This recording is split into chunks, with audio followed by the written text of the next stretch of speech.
ইয়ামচার chicken নানবান ফেসবুকে তো সয়লাভ হয়ে গেছে, ইউটিউবে সয়লাভ হয়ে গেছে। এটা খেতে চলে এলাম ধানমন্ডির 7 মসজিদ রোডে। এখান থেকে সিক্রেট রেসিপি যে বিল্ডিংটা সেটা দেখতে পাচ্ছেন, ফরেস্ট লাউঞ্জের যে বিল্ডিংটা, অপোজিটের পজিশনও দেখিয়ে দিলাম।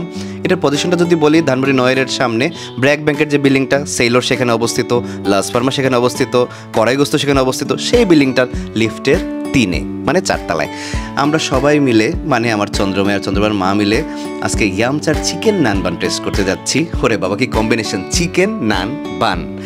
শুনেছি চিকেন ফ্রাইয়ের উপরে মেয়োনেজ বা চিজ দিয়ে একটা মিশ্রণ তৈরি করা হয়।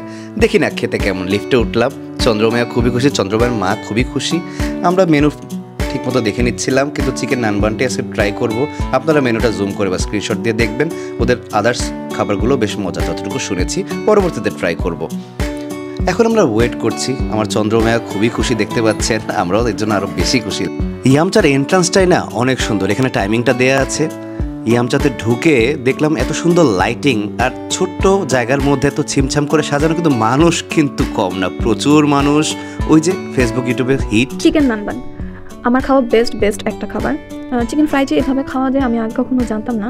ট্রাই করে দেখি। আমরা যে চিকেন ফ্রাই, ক্রিসপি চিকেন ফ্রাইটা যে খাই, সেটার উপরে এক ধরনের সস স্প্রেড করা ছিল। মেবি এটা মেয়োনেজ আর চিজ সস সামথিং হবে। কিন্তু সসটা এত মজা, এত ক্রিমি, এত ফ্লেভারফুল। আর এখানে আমাদেরকে 3টা সাইড সস দিয়েছে। একটা sweet chilli sauce, then soya sauce, and আরেকটা মেবি হানি সস ছিল।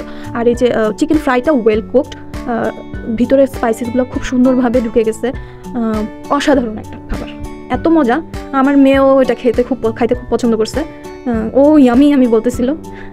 বেস্ট বস, চিকেন ফ্রাই যে এত মজা হতে পারে সেটা ইয়ামচায় না আসলে বুঝতাম না। সত্যি কথা, আপনারা মিস করবেন না, অবশ্যই আসবেন। আমার চন্দ্রমায়া কত খুশি দেখেন। আপনারাও খুশি হয়ে যান না, আর আমাদের সাথে থাকেন। আবারও দেখা হবে নতুন কোনো ব্লগে।